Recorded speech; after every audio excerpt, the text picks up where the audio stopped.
2025년을 잘 마무리하기 위한 불교적 루틴. 한 해가 저물어가는 시간에 서서 2025년의 마지막 달이 찾아왔습니다. 거리를 걷다 보면 차가운 바람이 뺨을 스치고 해는 점점 일찍 지고 밤은 점점 길어집니다. 상점들은 연말 분위기로 화려하게 꾸며지고 사람들은 한 해를 마무리하느라 분주합니다. 그런데 이 모든 움직임 속에서 우리의 마음은 묘하게 조용해집니다. 12월이 되면 누구나 자연스럽게 뒤를 돌아보게 됩니다. 나는 올해를 어떻게 살았는가? 어떤 사람들을 만났고 어떤 감정을 느꼈는가? 무엇을 얻었고 무엇을 잃었는가? 나는 진정 성장했는가 아니면 그저 시간만 흘려보낸 것인가? 이런 질문들이 조용히 떠오릅니다. 원하든 원하지 않든 12월은 우리를 성찰의 시간으로 이끕니다. 마치 강물이 바다로 흘러들기 전 잠시 멈춰 서듯 우리도 한 해의 끝자락에서 잠시 멈춰 섭니다. 불교에서는 이런 성찰을 관조라고 부릅니다. 관조란 거울에 자신을 비춰보듯 마음을 고요히 바라보는 것을 의미합니다. 판단하지 않고 회피하지 않고 왜곡하지 않고 있는 그대로 바라보는 것입니다. 왜 한 해의 마무리가 중요한가? 현대인들은 끊임없이 앞으로만 달려갑니다.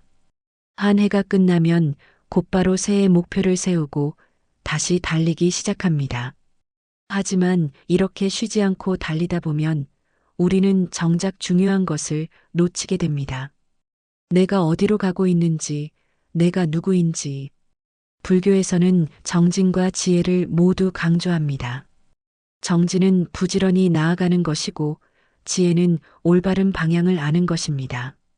정진만 있고 지혜가 없으면 우리는 잘못된 방향으로 열심히 달려가게 됩니다. 한 해를 마무리하는 시간은 바로 이 지혜를 키우는 시간입니다. 내가 어디로 가고 있었는지 돌아보고 내가 진정 원하는 것이 무엇인지 확인하고 불필요한 짐을 내려놓는 시간입니다. 이 글이 다루는 것. 이 글은 2025년을 잘 마무리하고 2026년을 가볍게 맞이하기 위한 불교적 안내서입니다. 단순한 목표 달성이나 계획 세우기가 아닌 마음을 정리하고 인연을 이해하며 감정을 비우는 깊은 수행의 과정을 다룹니다. 구체적으로 이 글에서는 다음을 다룹니다.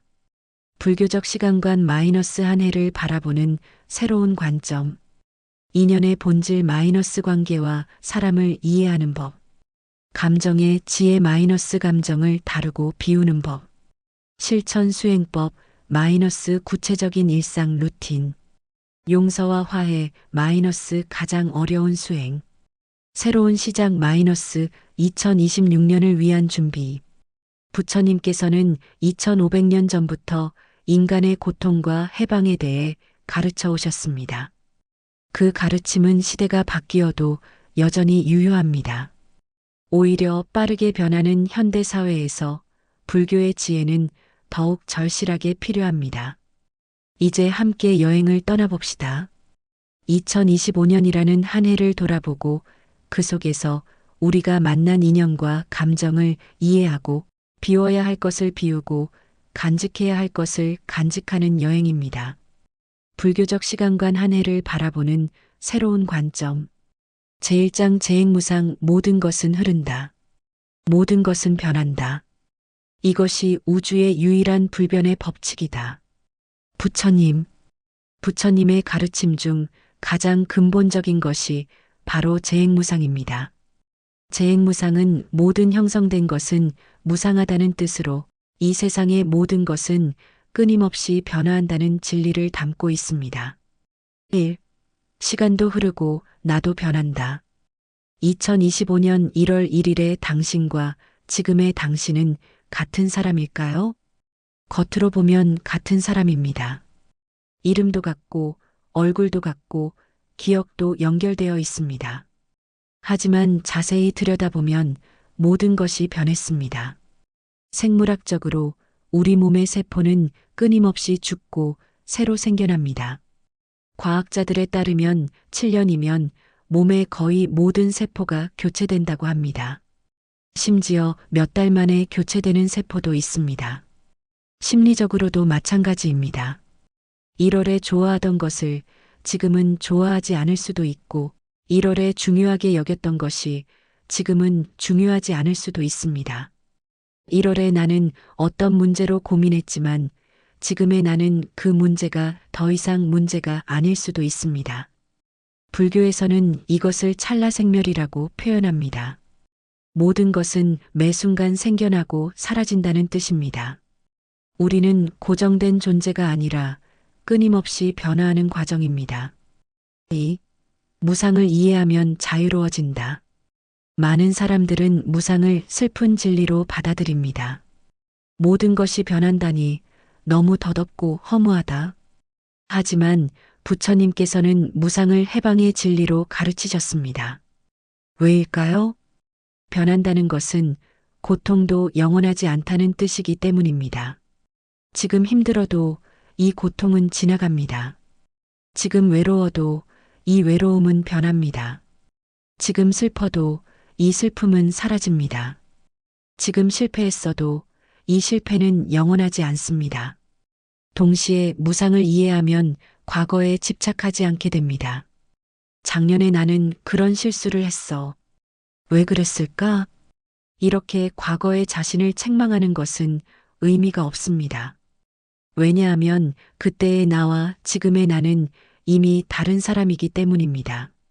그때는 그때의 조건 속에서 그때의 지혜와 능력으로 최선을 다했을 뿐입니다. 과거의 나를 용서하십시오. 그 사람은 최선을 다했습니다. 3. 한 해도 하나의 흐름일 뿐이다. 2025년이라는 시간도 마찬가지입니다. 우리는 흔히 한 해를 하나의 단위로 생각합니다.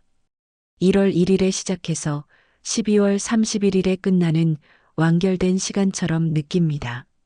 하지만 실제로는 어떨까요? 2024년 12월 31일 밤 11시 59분과 2025년 1월 1일 0시 0분 사이에 무슨 마법 같은 일이 일어나는 것은 아닙니다. 시간은 그저 흐를 뿐입니다. 한 해라는 구분은 인간이 만든 개념입니다.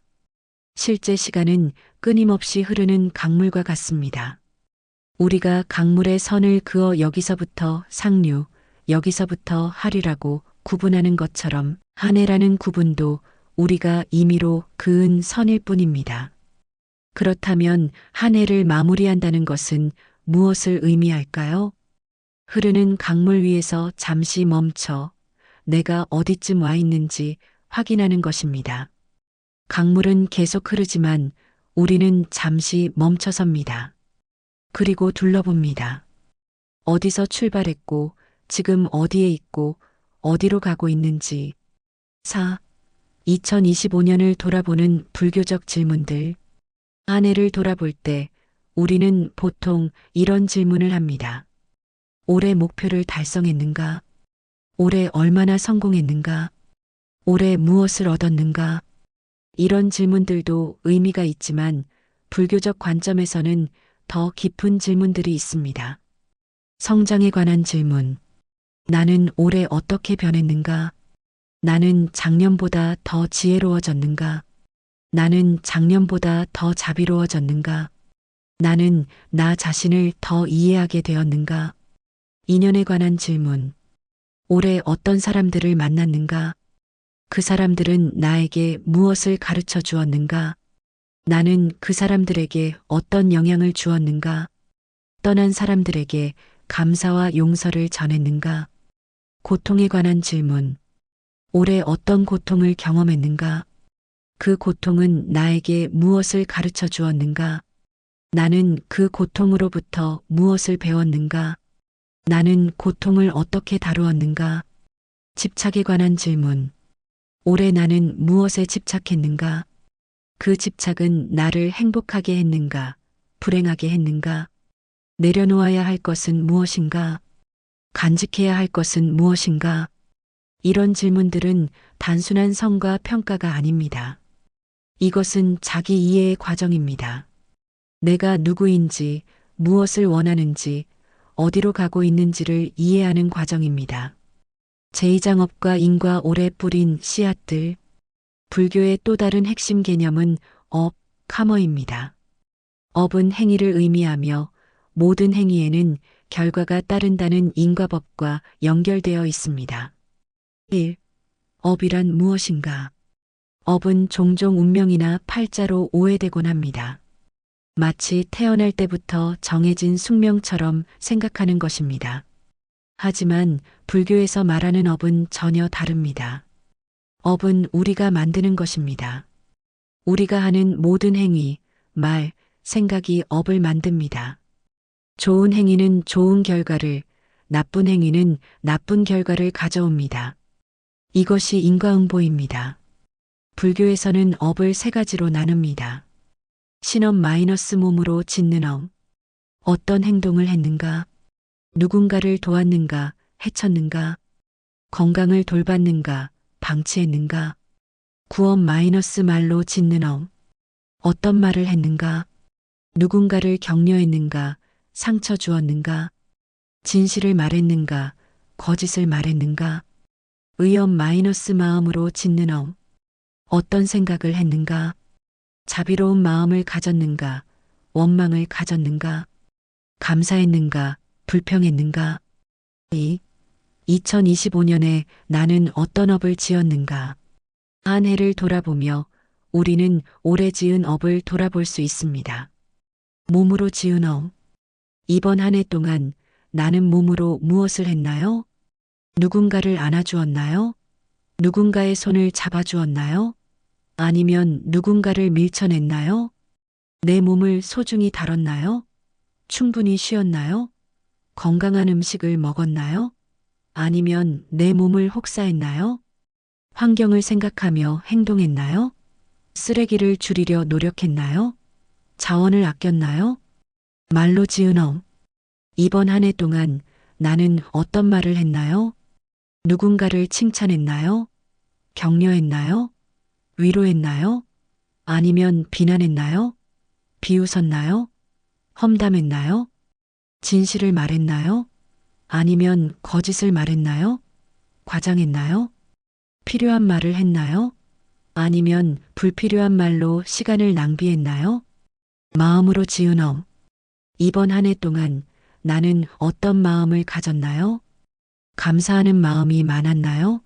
아니면 불평하는 마음이 많았나요? 다른 사람의 행복을 진심으로 기뻐했나요? 아니면 질투했나요? 자비로운 마음을 가졌나요? 아니면 원망하는 마음을 가졌나요? 자신을 사랑했나요? 아니면 자신을 미워했나요? 3. 업의 결과는 반드시 돌아온다. 불교에서는 뿌린 대로 거둔다는 원칙이 매우 명확합니다. 좋은 씨앗을 뿌리면 좋은 열매를 거두고 나쁜 씨앗을 뿌리면 나쁜 열매를 거둡니다. 하지만 중요한 것은 결과가 즉시 나타나지 않을 수도 있다는 점입니다. 어떤 업은 빠르게 결과를 맺습니다. 누군가에게 친절하면 그 사람도 친절하게 대합니다. 누군가에게 화를 내면 관계가 나빠집니다. 하지만 어떤 업은 오랜 시간이 지나야 결과를 맺습니다. 마치 나무를 심는 것처럼 씨앗을 뿌리고 나서 한참 후에야 열매를 맺습니다. 그래서 우리는 때때로 이렇게 생각합니다. 나는 착하게 살았는데 왜 좋은 일이 없지? 저 사람은 나쁜 짓을 했는데 왜 잘 되지? 하지만 업의 결과는 반드시 나타납니다. 다만 시간이 걸릴 뿐입니다. 불교에서는 이것을 삼시업이라고 합니다. 현생에 받을 수도 있고 다음 생에 받을 수도 있고 그 후에 받을 수도 있습니다. 4. 올해의 업을 어떻게 정리할 것인가? 한 해를 마무리하며 우리는 올해 지은 업을 정리해야 합니다. 좋은 업에 대해서는 감사합니다. 올해 좋은 행동, 좋은 말, 좋은 생각을 했던 순간들을 떠올립니다. 그 순간들을 자랑스러워해도 좋습니다. 자신을 칭찬해도 좋습니다. 그리고 그 좋은 업을 내년에도 계속 이어가겠다고 다짐합니다. 나쁜 업에 대해서는 후회합니다. 하지만 자책하지는 않습니다. 후회와 자책은 다릅니다. 후회는 내가 잘못했구나. 다음에는 다르게 하자라고 인정하는 것입니다. 자책은 나는 나쁜 사람이야. 나는 안 되라고 자신을 공격하는 것입니다. 부처님께서는 후회를 권하셨지만 자책을 경계하셨습니다. 자책은 또 다른 나쁜 업이 되기 때문입니다. 나쁜 업을 지었다면 다음과 같이 합니다. 인정하기 마이너스 나는 이런 잘못을 했다. 반성하기 마이너스 왜 그랬을까? 무엇이 나를 그렇게 만들었을까? 용서 구하기 마이너스 해를 끼친 사람이 있다면 용서를 구합니다. 직접 말하거나 마음속으로 다짐하기 마이너스 다시는 그러지 않겠다. 보상하기 마이너스 가능하다면 잘못을 바로잡습니다. 불교에서는 이것을 참회라고 합니다. 참회는 과거의 잘못을 씻어내고 새롭게 시작하는 의례입니다. 인연의 본질 관계와 사람을 이해하는 법. 제3장 연기법 모든 만남에는 이유가 있다. 불교의 가장 심오한 가르침 중 하나가 연기법입니다. 연기란 조건에 따라 생겨난다는 뜻으로 이 세상의 모든 것은 홀로 존재하지 않으며 서로 연결되어 있다는 진리를 담고 있습니다. 1. 나는 홀로 존재하지 않는다. 우리는 흔히 자신을 독립적인 존재로 생각합니다. 나는 나다. 나는 나 혼자 존재한다. 하지만 불교에서는 이것을 착각이라고 말합니다. 생각해 보십시오. 내가 존재하기 위해서는 얼마나 많은 조건이 필요했을까요? 부모님이 있어야 했습니다. 부모님의 부모님, 그 위에 조상들이 있어야 했습니다. 거슬러 올라가면 수천, 수만 명의 조상이 있었습니다. 내가 먹는 음식을 키운 농부가 있어야 했습니다. 그 음식을 운반한 사람, 판매한 사람이 있어야 했습니다. 내가 입는 옷을 만든 사람이 있어야 했습니다. 내가 사는 집을 지은 사람이 있어야 했습니다. 내가 배운 지식을 가르쳐 준 사람이 있어야 했습니다. 내가 읽는 책을 쓴 사람이 있어야 했습니다. 이렇게 생각하면 나는 수많은 사람들과 연결되어 있습니다. 아니, 모든 존재와 연결되어 있습니다. 내가 마시는 물은 구름에서 왔고, 구름은 바다에서 왔고, 바다는 강에서 왔습니다. 내가 마시는 공기는 나무가 만들어 주었고, 나무는 흙과 햇빛과 물이 키웠습니다. 나는 우주 전체와 연결되어 있습니다. 불교에서는 이것을 중중무진연기라고 표현합니다. 모든 것은 서로 끝없이 연결되어 있다는 뜻입니다. 이 모든 만남은 조건의 만남이다. 우리가 누군가를 만나는 것도 마찬가지입니다. 그 만남에는 수많은 조건이 있었습니다. 시간의 조건 마이너스 바로 그 시간에 그곳에 있었어야 했습니다. 장소의 조건 마이너스 바로 그 장소에 가야 했습니다. 상황의 조건 마이너스 특정한 상황이 만들어져야 했습니다. 마음의 조건 마이너스 서로 마음이 열려 있어야 했습니다. 이 모든 조건이 맞아떨어져야 비로소 한 사람을 만납니다. 마치 수백 개의 톱니바퀴가 정확히 맞물려야 하는 것처럼 수많은 조건이 맞아떨어져야 인연이 시작됩니다. 불교에서는 이것을 기적이라고 말합니다. 중국 당나라의 선사 백운수다는 이렇게 말했습니다. 100년 수행을 해야 같은 배를 타게 되고 1000년 수행을 해야 같은 베개를 베게 된다. 어떤 사람을 만난다는 것은 그만큼 귀한 인연이라는 뜻입니다. 3. 그렇다면 헤어짐은 무엇인가? 만남의 조건이 있듯 헤어짐에도 조건이 있습니다. 조건이 바뀌면 관계도 바뀝니다. 만남을 만든 조건이 사라지면 그 만남도 자연스럽게 변하거나 끝납니다.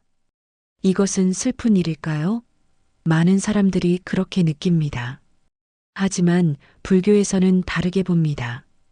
헤어짐은 실패가 아니라 그 인연의 완성입니다. 생각해 보십시오. 꽃은 왜 아름다울까요? 영원히 피어 있기 때문일까요? 아닙니다.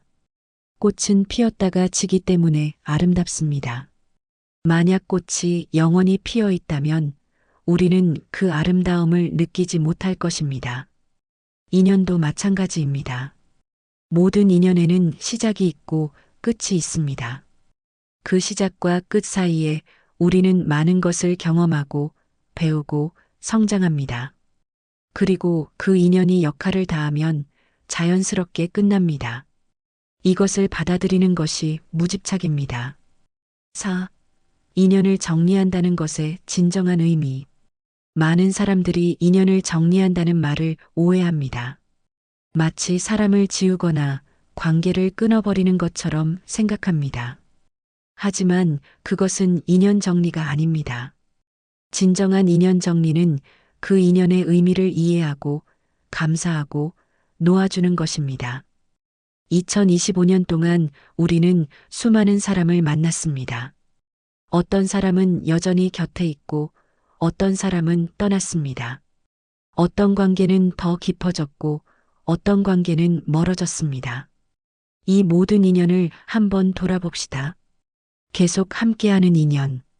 여전히 곁에 있는 사람들에게 감사합니다. 가족, 오랜 친구, 동료 이들은 변하는 세상 속에서 나와 함께 흐르고 있는 사람들입니다. 하지만 조심해야 할 것이 있습니다. 함께 한다고 해서 당연하게 여겨서는 안 됩니다. 연기법에 따르면 지금 함께하는 것도 수많은 조건 덕분입니다. 그 조건이 바뀌면 관계도 바뀔 수 있습니다. 그러므로 지금 곁에 있는 사람들을 더욱 소중히 여깁니다. 멀어진 인연. 한때 가까웠지만 이제는 멀어진 사람들이 있습니다. 연락이 끊긴 친구, 헤어진 연인, 떠난 동료. 이들을 원망하지 마십시오. 그들이 떠난 것은 조건이 바뀌었기 때문입니다. 그 조건의 변화에는 여러 이유가 있을 것입니다. 어쩌면 나의 변화, 그들의 변화, 상황의 변화. 중요한 것은 그들과 함께한 시간은 실제했다는 것입니다. 그 시간 동안 우리는 함께 웃었고, 함께 울었고, 서로에게 영향을 주었습니다. 그것만으로도 충분히 의미 있습니다. 그들에게 마음속으로 말합니다. 함께 해줘서 고마웠어. 행복하길 바라. 상처를 준 인연. 어떤 사람은 나에게 상처를 주었습니다. 배신, 거짓말, 무시, 모욕 이런 경험은 마음에 깊은 상처를 남깁니다. 이들을 어떻게 정리해야 할까요? 먼저 상처를 인정합니다. 나는 상처받았다. 이것을 부정하거나 억누르지 않습니다. 둘째, 상처를 준 사람도 고통 속에 있었을 가능성을 생각합니다. 행복한 사람은 다른 사람을 해치지 않습니다. 누군가를 해치는 사람은 대부분 자신도 고통받고 있는 사람입니다.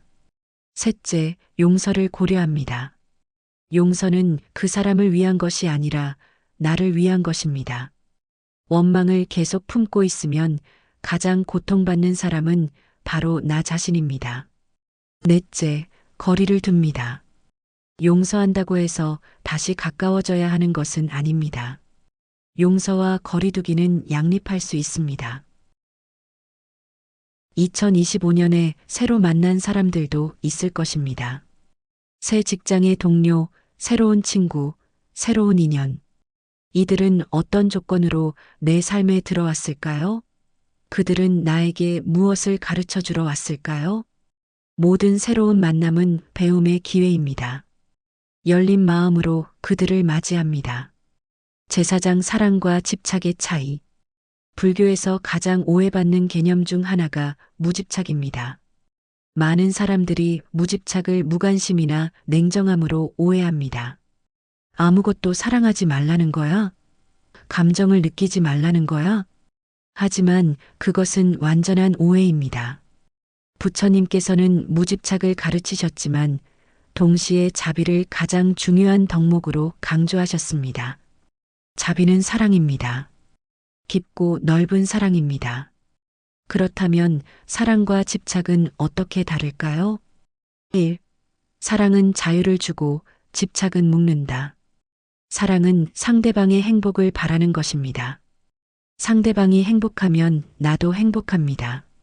상대방이 성장하면 나도 기쁩니다. 상대방이 자유롭게 자신의 길을 가는 것을 응원합니다. 집착은 상대방을 소유하려는 것입니다. 상대방이 내 곁에 있어야 나가 행복합니다.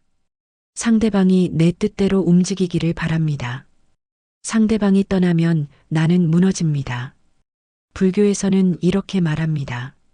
사랑하되 집착하지 말라. 배려하되 통제하지 말라. 함께하되 의존하지 말라. 2. 사랑은 조건 없고 집착은 조건적이다. 사랑은 조건이 없습니다. 당신이 이래서 사랑하는 게 아니야. 당신이 존재하기에 사랑해. 상대방이 변해도 사랑합니다. 상대방이 실패해도 사랑합니다. 상대방이 나를 떠나도 그 사람의 행복을 바랍니다. 집착은 조건적입니다. 당신이 이러니까 좋아해. 당신이 나를 사랑해 주니까 좋아해. 당신이 나에게 필요하니까 좋아해. 상대방이 변하면 사랑도 변합니다. 상대방이 내 기대를 충족시키지 못하면 실망합니다. 3. 사랑은 주는 것이고 집착은 받으려는 것이다. 사랑은 주는 것입니다. 내가 당신에게 무엇을 줄 수 있을까? 당신을 어떻게 도울 수 있을까? 상대방의 필요를 생각합니다. 상대방의 성장을 돕습니다. 집착은 받으려는 것입니다. 당신이 나에게 무엇을 줄 수 있을까? 당신이 나를 어떻게 만족시킬까? 내 필요만 생각합니다. 상대방을 내 욕구를 채우는 도구로 봅니다. 4. 2025년의 관계들을 돌아보며 이제 2025년 동안 내가 맺은 관계들을 돌아봅시다. 그 관계들은 사랑이었을까요? 집착이었을까요? 연인 관계. 나는 상대방의 행복을 진심으로 바랐나요? 아니면 상대방이 내 곁에 있기만을 원했나요? 나는 상대방의 성장을 응원했나요? 아니면 상대방이 변하는 것을 두려워했나요? 나는 상대방에게 자유를 주었나요? 아니면 통제하려 했나요? 만약 헤어졌다면 나는 그 사람의 행복을 바라나요? 아니면 원망하고 있나요? 가족관계. 나는 가족을 있는 그대로 받아들였나요? 아니면 내 기대대로 바꾸려 했나요? 나는 가족에게 조건 없는 사랑을 주었나요? 아니면 이래야 사랑받을 수 있다는 메시지를 주었나요? 나는 가족의 선택을 존중했나요? 아니면 내 생각을 강요했나요? 친구 관계. 나는 친구의 성공을 진심으로 기뻐했나요? 아니면 질투했나요? 나는 친구가 필요할 때 도왔나요? 아니면 내가 필요할 때만 연락했나요? 나는 친구와의 관계에서 균형을 유지했나요? 아니면 일방적으로 의존하거나 무시했나요? 이런 질문들에 답하면서 우리는 자신의 관계 패턴을 이해하게 됩니다. 그리고 무엇을 바꿔야 할지 알게 됩니다. 제5장 인연의 4가지 유형.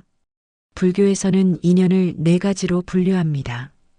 이것을 이해하면 관계를 정리하는 데 큰 도움이 됩니다. 1.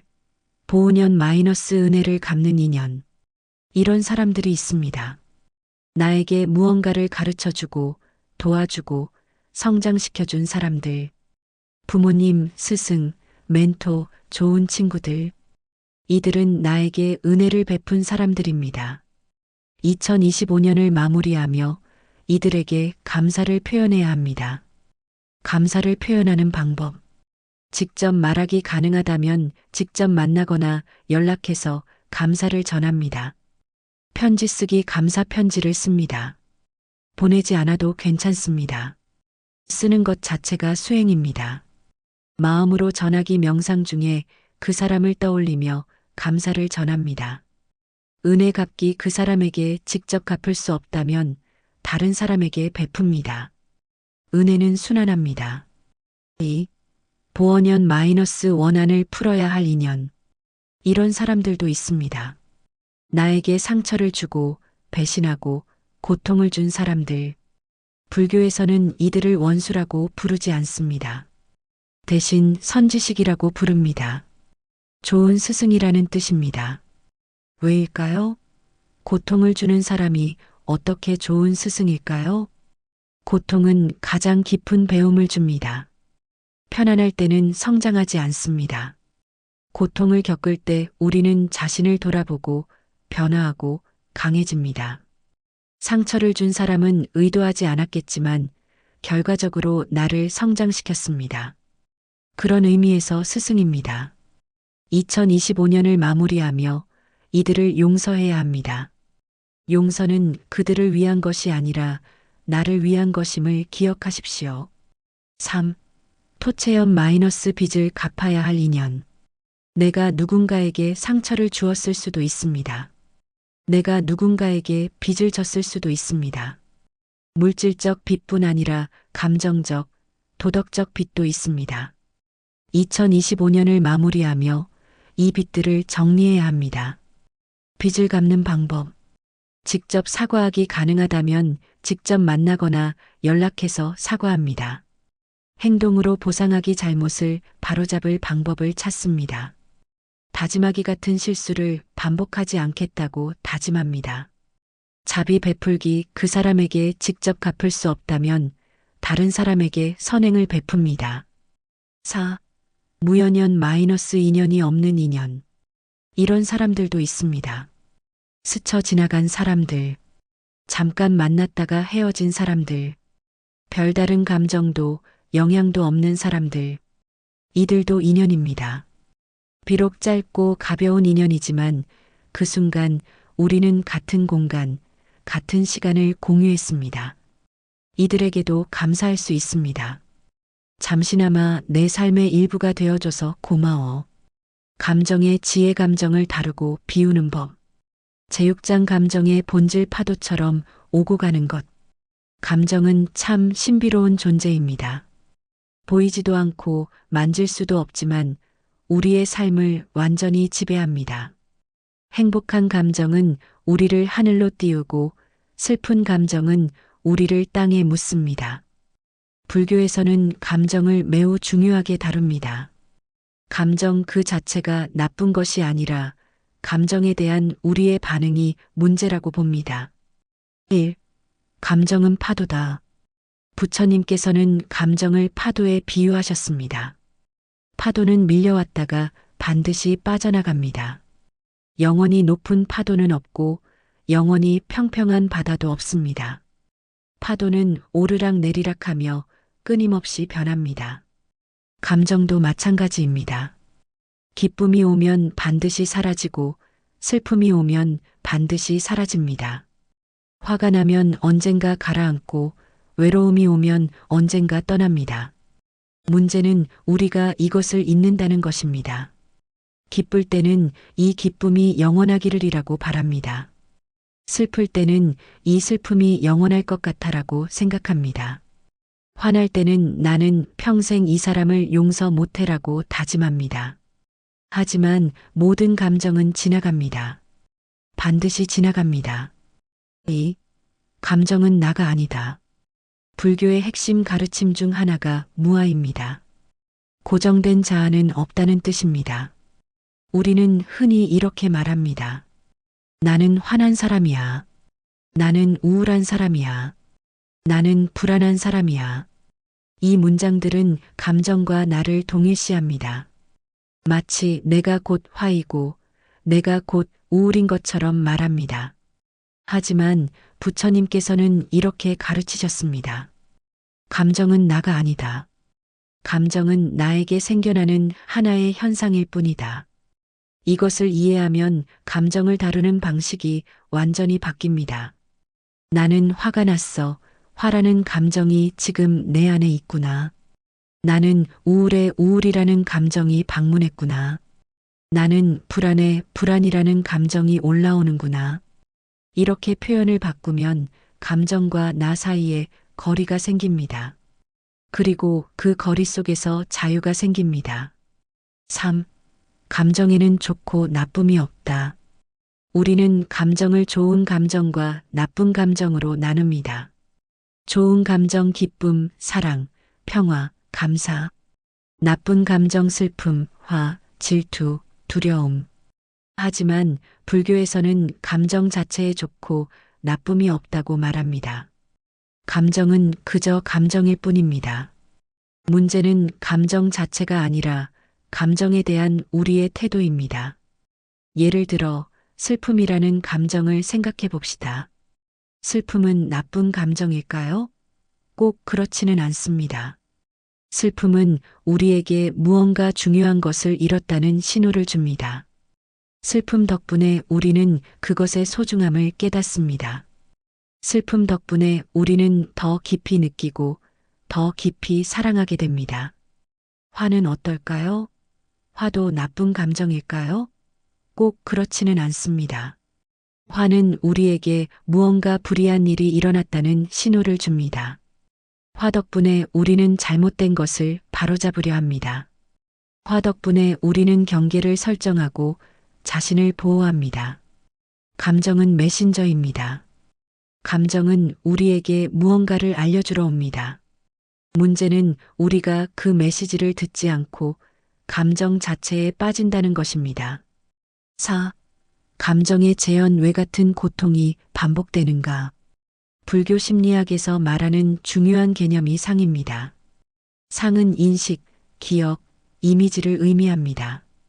우리의 마음은 과거의 이미지를 끊임없이 불러냅니다. 그리고 그 이미지에 감정을 더씹힙니다. 예를 들어 1년 전에 누군가와 헤어졌다고 해봅시다.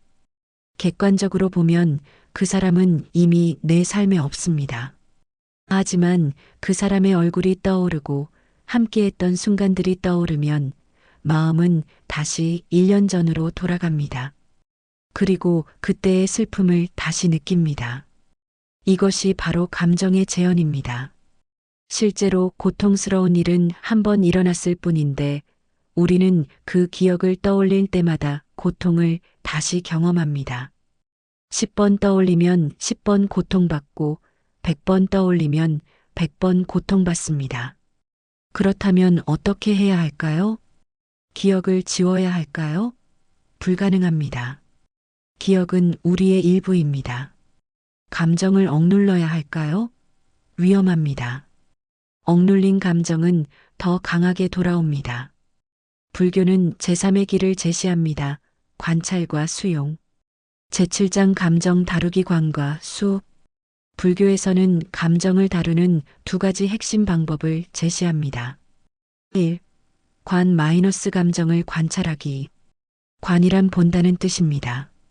하지만 단순히 눈으로 보는 것이 아니라 마음의 눈으로 자신의 내면을 관찰하는 것을 의미합니다.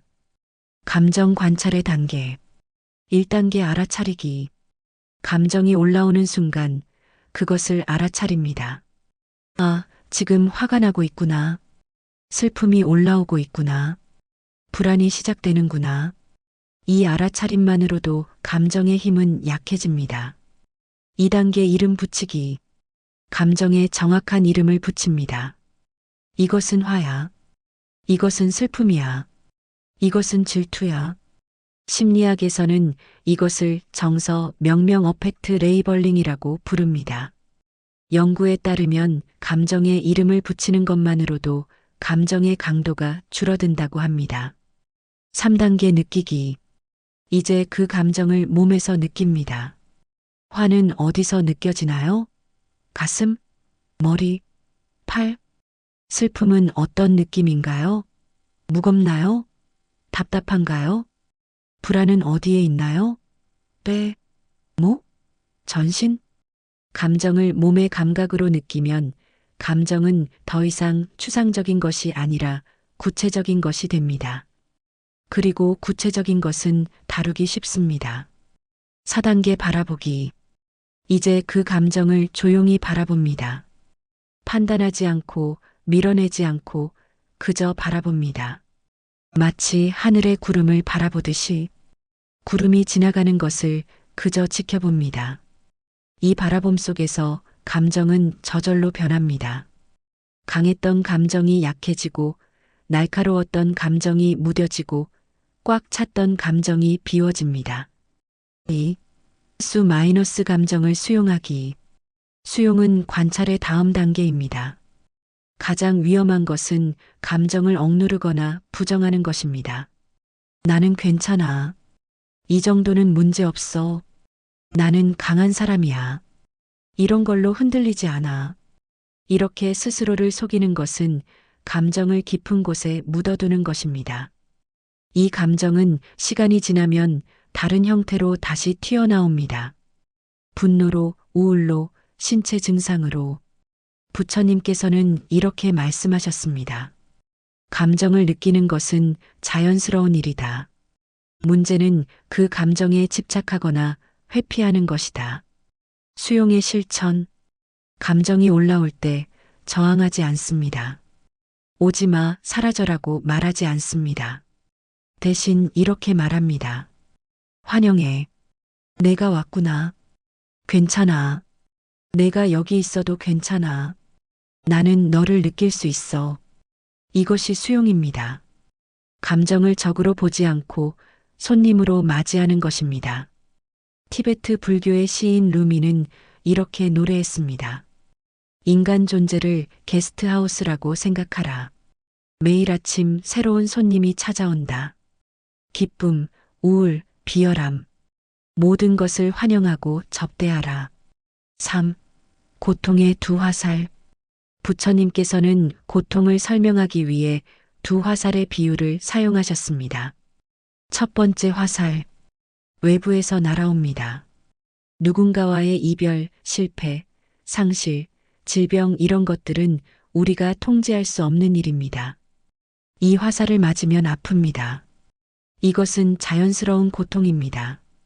피할 수 없습니다. 두 번째 화살. 우리 스스로가 쏩니다. 첫 번째 화살을 맞은 후 우리는 이렇게 생각합니다. 왜 나한테만 이런 일이 생기지? 나는 정말 쓸모없는 사람이야. 다시는 사랑할 수 없을 거야. 인생은 불공평해.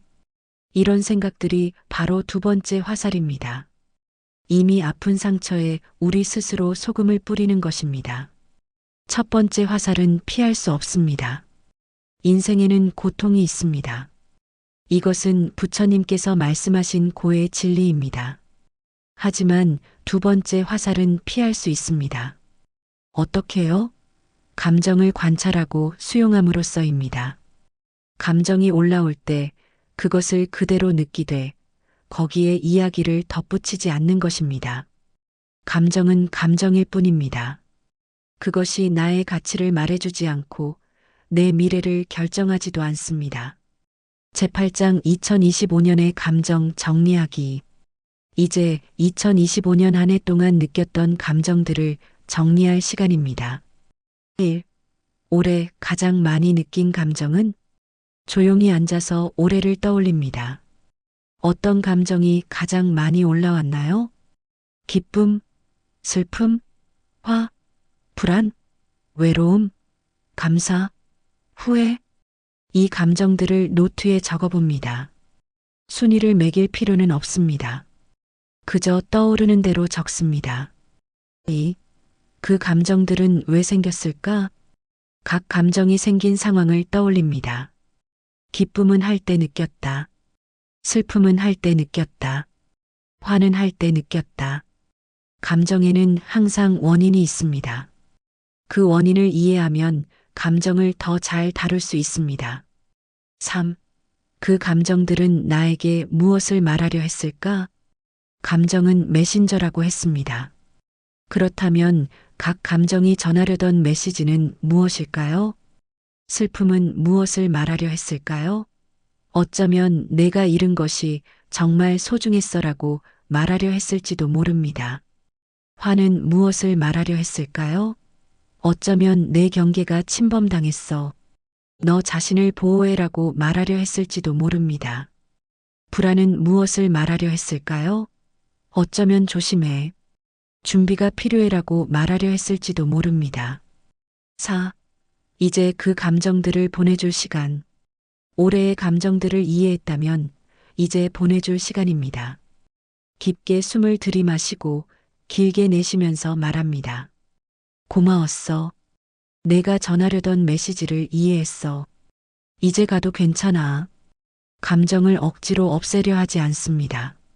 그저 인정하고 감사하고 놓아줍니다. 실천 수행법 구체적인 일상 루틴.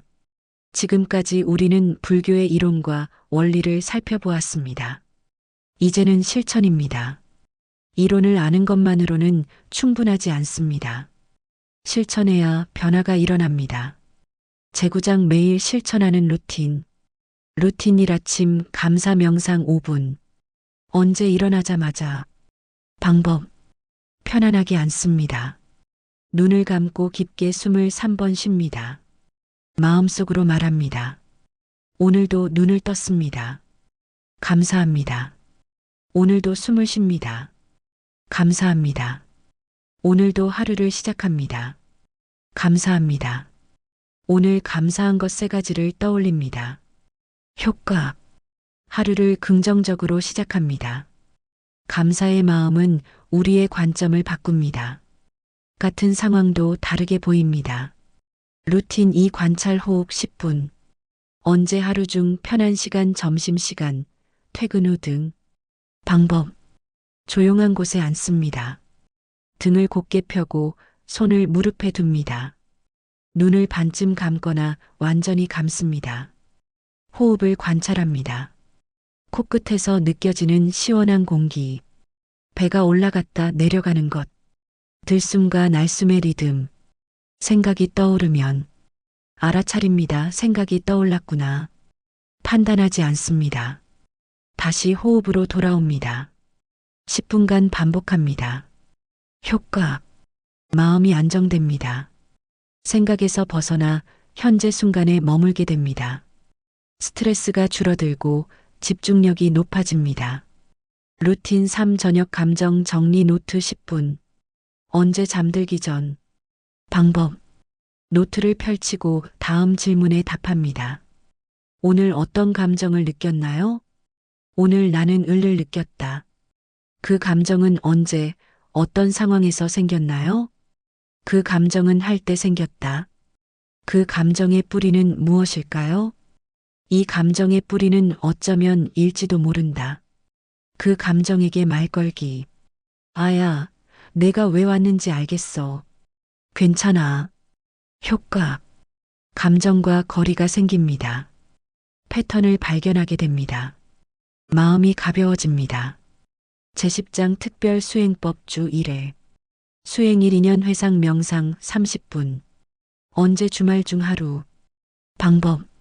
조용한 곳에 앉습니다. 오래 만난 사람들을 한 명씩 떠올립니다. 각 사람에게 마음속으로 말합니다. 가족 항상 곁에 있어줘서 고마워요. 친구 함께 웃어줘서 고마워. 동료 함께 일해줘서 고마워. 헤어진 사람 함께한 시간 고마웠어. 행복하길 바라. 상처 준 사람 당신도 고통 속에 있었겠죠.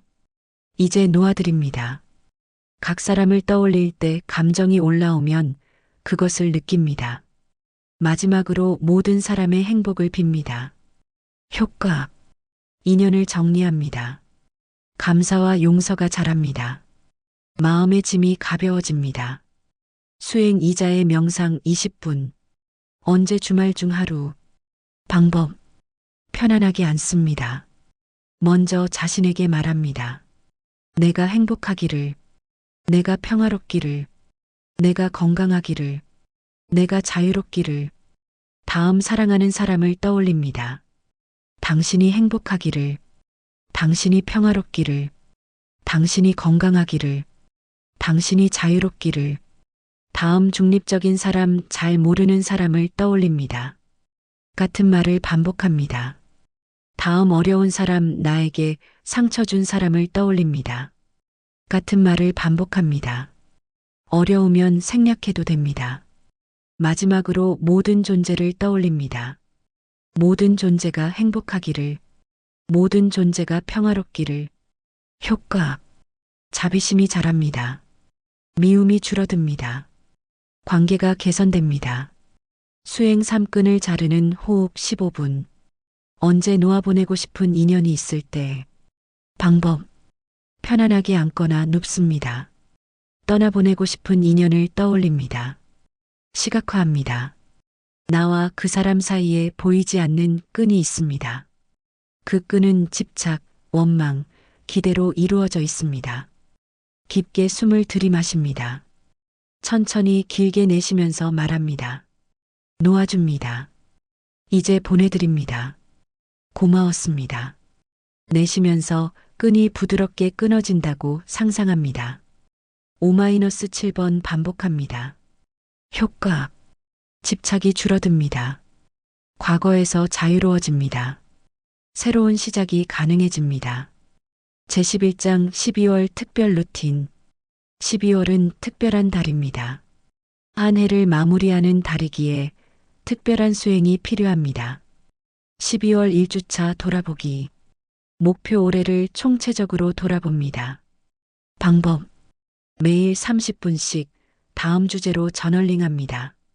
월요일 올해의 성장, 화요일 올해의 만남, 수요일 올해의 도전, 목요일 올해의 감사, 금요일 올해의 후회, 토요일 올해의 배움, 일요일 종합 정리, 12월 2주차 인연 정리하기.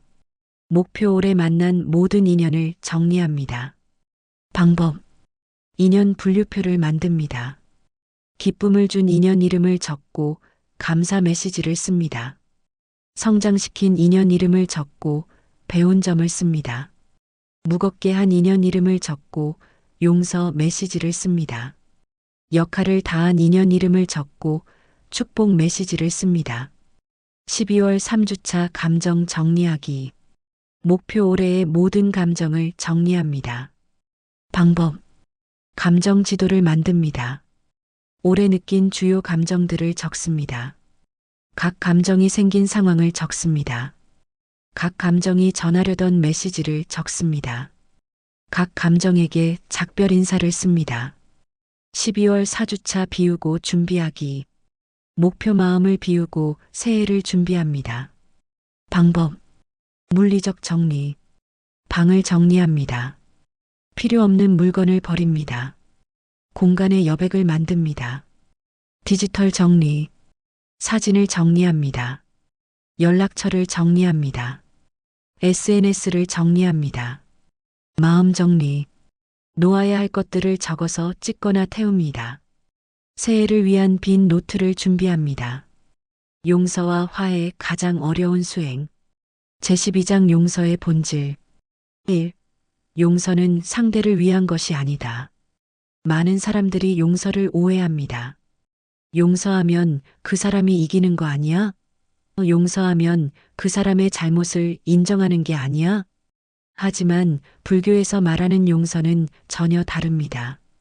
용서는 상대방을 위한 것이 아니라 나 자신을 위한 것입니다. 누군가를 용서하지 못하고 원망하면 가장 고통받는 사람은 누구일까요?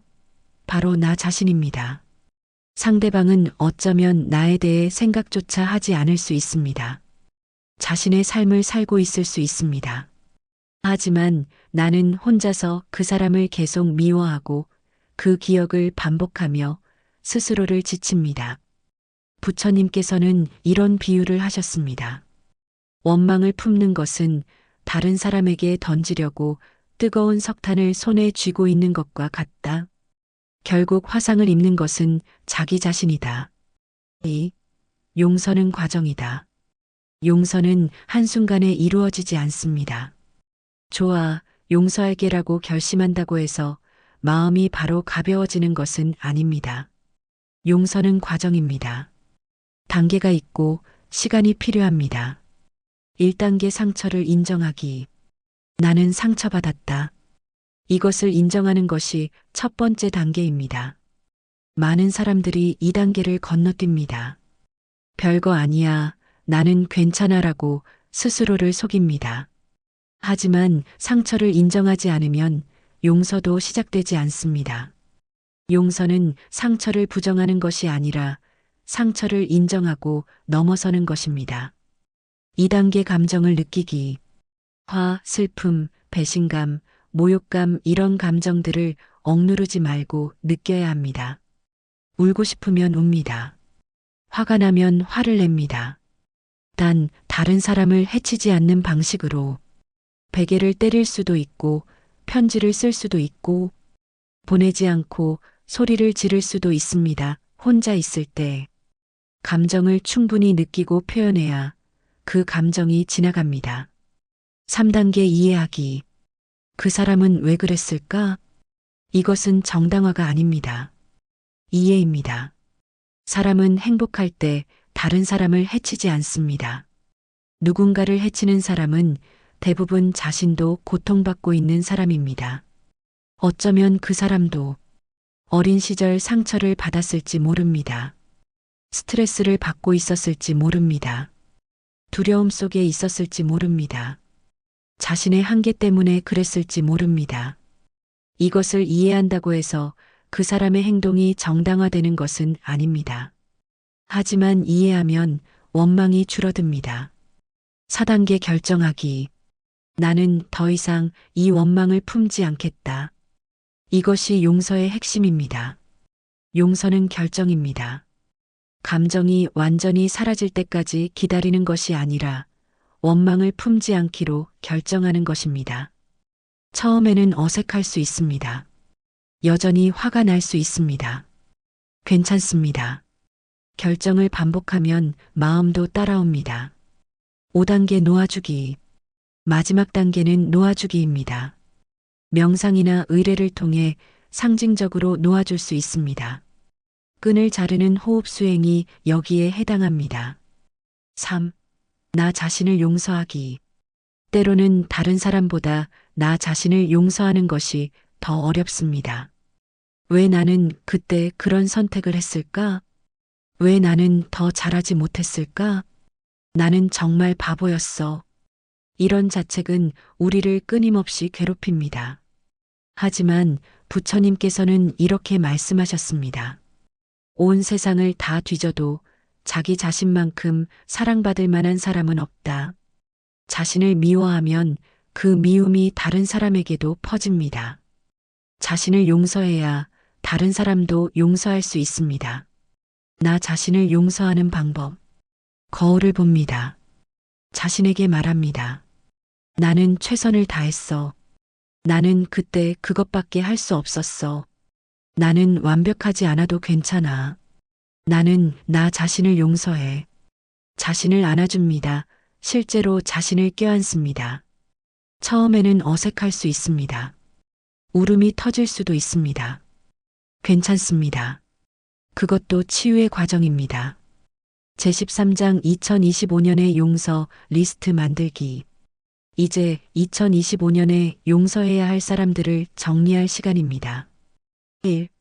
용서가 필요한 사람들 적기. 노트의 다음 질문에 답합니다. 2025년에 누가 나에게 상처를 주었는가? 이름을 적고 그 사람이 한 일을 간단히 적습니다. 2. 내가 상처 준 사람들 적기. 2025년에 내가 누구에게 상처를 주었는가? 이것도 정직하게 적습니다. 3. 각 사람에 대해 용서 명상하기. 한 사람씩 떠올리며 다음을 말합니다. 상처 준 사람에게 당신이 한 일을 인정합니다. 나는 상처받았습니다. 하지만 당신도 고통 속에 있었을 것입니다. 나는 더 이상 원망을 품지 않기로 합니다. 당신이 평화롭기를 바랍니다. 내가 상처 준 사람에게 내가 한 일을 인정합니다. 당신에게 미안합니다. 나는 그때 최선을 다했지만 부족했습니다. 당신이 나를 용서해 주기를 바랍니다. 당신이 평화롭기를 바랍니다. 4. 가능하다면 직접 말하기. 만약 안전하고 적절하다면 직접 만나거나 연락해서 말할 수도 있습니다. 하지만 무리할 필요는 없습니다. 용서는 상대방에게 알리지 않아도 유효합니다. 중요한 것은 내 마음이 변하는 것입니다. 2026년을 위한 준비 비움 후의 채움. 제14장 비움은 시작이다. 지금까지 우리는 많은 것을 비워왔습니다. 인연을 정리하고 감정을 내려놓고 용서하고 놓아주었습니다. 하지만 비움은 끝이 아니라 시작입니다. 1. 왜 비워야 할까? 불교에서는 공을 매우 중요하게 다룹니다. 공은 비어 있음을 의미합니다. 하지만 이것은 아무것도 없음이 아니라 무엇이든 담을 수 있는 상태를 의미합니다. 컵을 생각해 보십시오. 컵에 물이 가득 차 있으면 더 이상 아무것도 담을 수 없습니다. 좋은 물을 주어도 담을 수 없습니다. 하지만 컵을 비우면 새로운 물을 담을 수 있습니다. 더 깨끗한 물, 더 맛있는 물을 담을 수 있습니다. 마음도 마찬가지입니다. 마음이 과거의 기억, 감정, 집착, 원망으로 가득 차 있으면 새로운 것이 들어올 자리가 없습니다. 새로운 경험, 새로운 인연, 새로운 기쁨이 와도 받아들일 수 없습니다. 그래서 우리는 비웁니다. 새로운 것을 받아들이기 위해 비웁니다. 2. 무엇을 채울 것인가? 비움 자체가 목적이 아닙니다. 비움은 채움을 위한 준비입니다. 그렇다면 무엇을 채울 것인가? 지혜를 채웁니다. 2025년의 경험에서 배운 것들을 간직합니다. 실패에서 배운 교훈, 고통에서 얻은 성장, 관계에서 깨달은 진리들, 자비를 채웁니다. 나 자신과 타인에 대한 자비로운 마음을 키웁니다. 판단하지 않고 이해하려 노력하고 연민을 느끼는 마음, 감사를 채웁니다. 작은 것에도 감사하는 마음을 키웁니다. 평범한 일상의 소중함, 당연한 것의 기적, 용기를 채웁니다. 새로운 것에 도전하는 용기, 변화를 받아들이는 용기, 실패에도 다시 일어서는 용기, 현재를 채웁니다. 과거나 미래가 아닌 바로 지금 이 순간에 집중하는 마음. 제15장 새해의 서원 세우기. 불교에서는 서원을 중요하게 여깁니다. 서원이란 맹세하여 원하는 것을 의미합니다. 서원은 단순한 목표나 계획과 다릅니다. 서원은 삶의 방향을 정하는 것입니다. 1. 좋은 서원의 조건. 구체적이지 않아도 됩니다. 연봉 1억 달성 같은 구체적 목표가 아니라 나는 더 자비로운 사람이 되겠다 같은 방향성이면 충분합니다. 나를 넘어섭니다. 나만 행복하면 돼가 아니라 나와 타인의 행복을 함께 추구하겠다처럼 자신을 넘어서는 것입니다. 실천 가능합니다. 너무 거창하거나 비현실적이지 않습니다. 매일 조금씩 실천할 수 있는 것입니다.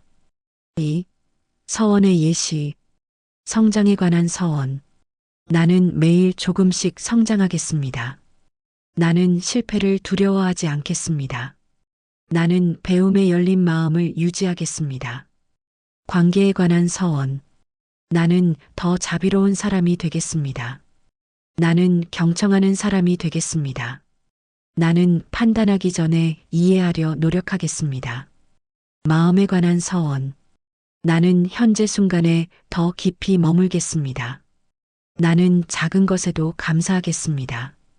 나는 나 자신에게 더 친절하겠습니다. 실천에 관한 서원. 나는 매일 10분 명상하겠습니다. 나는 매주 좋은 일을 하겠습니다. 나는 매달 한 권의 책을 읽겠습니다. 3. 서원 작성하기. 조용한 곳에 앉아 노트를 펼칩니다. 2026년 나는 이런 사람이 되고 싶다라고 적고 자유롭게 적어봅니다. 너무 많을 필요는 없습니다. 3-5개 정도면 충분합니다. 적은 후 소리 내어 읽어봅니다. 마음에 와닿나요? 진심인가요? 실천 가능한가요? 만족스럽다면 이것을 잘 보이는 곳에 붙여둡니다. 4. 서원을 지키는 방법. 서원을 세우는 것만으로는 충분하지 않습니다. 실천해야 합니다. 매일 아침 서원을 읽습니다. 하루를 시작하며 서원을 읽고 오늘 하루 이 서원을 어떻게 실천할지 생각합니다. 매주 점검합니다. 주말에 한 주를 돌아보며 서원을 얼마나 실천했는지 확인합니다. 매달 조정합니다. 필요하다면 서원을 수정하거나 조정합니다. 서원은 고정된 것이 아닙니다. 완벽을 추구하지 않습니다. 서원을 지키지 못한 날이 있어도 괜찮습니다. 다시 시작하면 됩니다. 올해를 떠나보내며 12월 31일 마지막 의뢰. 2025년의 마지막 날입니다. 한 해의 끝자락에 서서 우리는 이제 올해를 떠나보낼 준비가 되었습니다.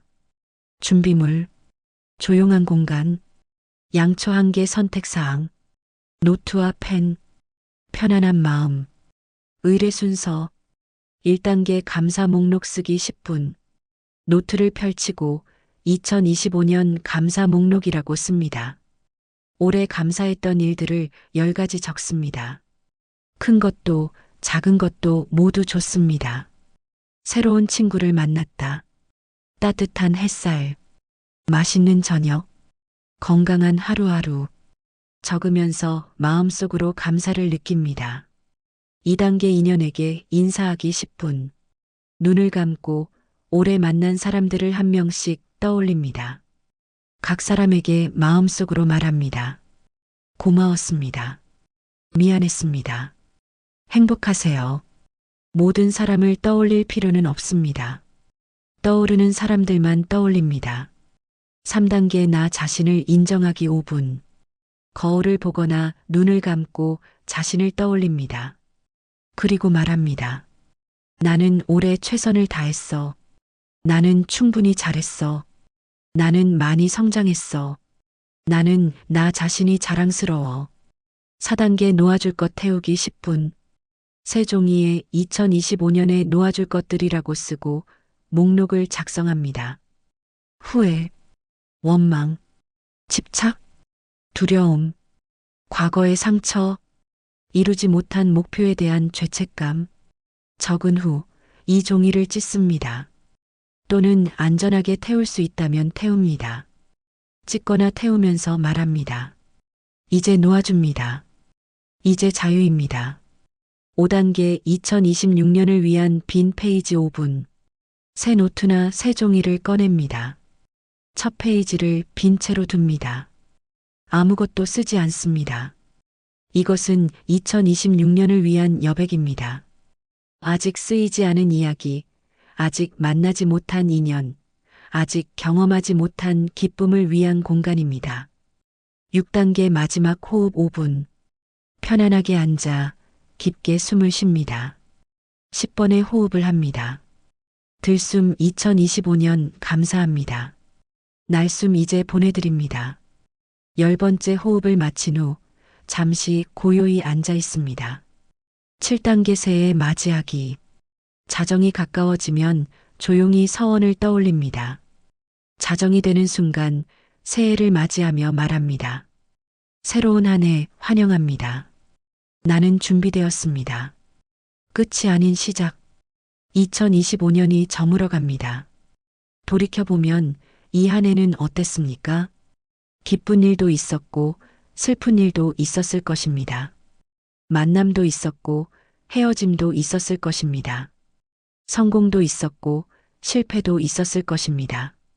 사랑도 있었고 고통도 있었을 것입니다.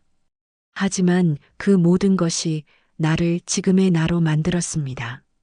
부처님께서는 이렇게 말씀하셨습니다. 과거에 집착하지 말라.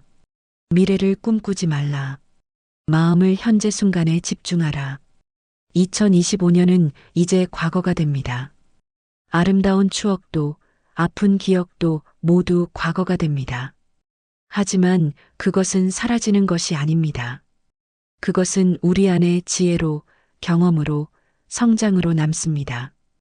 2026년은 아직 오지 않았습니다. 무엇이 일어날지 아무도 모릅니다. 하지만 우리는 준비되었습니다. 마음을 비웠고 공간을 만들었고 서원을 세웠습니다. 이제 중요한 것은 오직 하나입니다. 바로 지금 이 순간입니다. 지금 이 순간 당신은 숨을 쉬고 있습니다. 지금 이 순간 당신은 살아 있습니다. 지금 이 순간 당신은 온전합니다. 이것만으로도 충분합니다. 온만이 밤매훔, 연꽃 속의 보석이여. 진흙 속에서도 아름다운 꽃을 피우는 연꽃처럼 고통 속에서도 우리는 성장하고 어둠 속에서도 우리는 빛을 발견합니다. 2025년은 우리의 진흙이었습니다. 2026년 우리는 연꽃으로 피어날 것입니다. 한 해 동안 수고하셨습니다. 당신은 충분히 잘했습니다. 당신은 아름답습니다. 이제 가벼운 마음으로 새로운 한 해를 맞이하십시오. 사르바 망갈람. 모든 것이 길하기를. 당신에게도, 당신이 사랑하는 모든 이에게도, 이 세상의 모든 존재에게도 2026년이 평화롭고 행복한 한 해가 되기를 기원합니다. 이 글은 단순히 읽는 것으로 끝나지 않습니다. 실천이 필요합니다. 한 번에 모든 것을 할 필요는 없습니다. 하나씩 천천히 자신의 속도로 실천하십시오. 매일 조금씩 실천하면 1년 후에는 완전히 다른 사람이 되어 있을 것입니다. 그 여정에 부처님의 가르침이 함께하기를 바랍니다.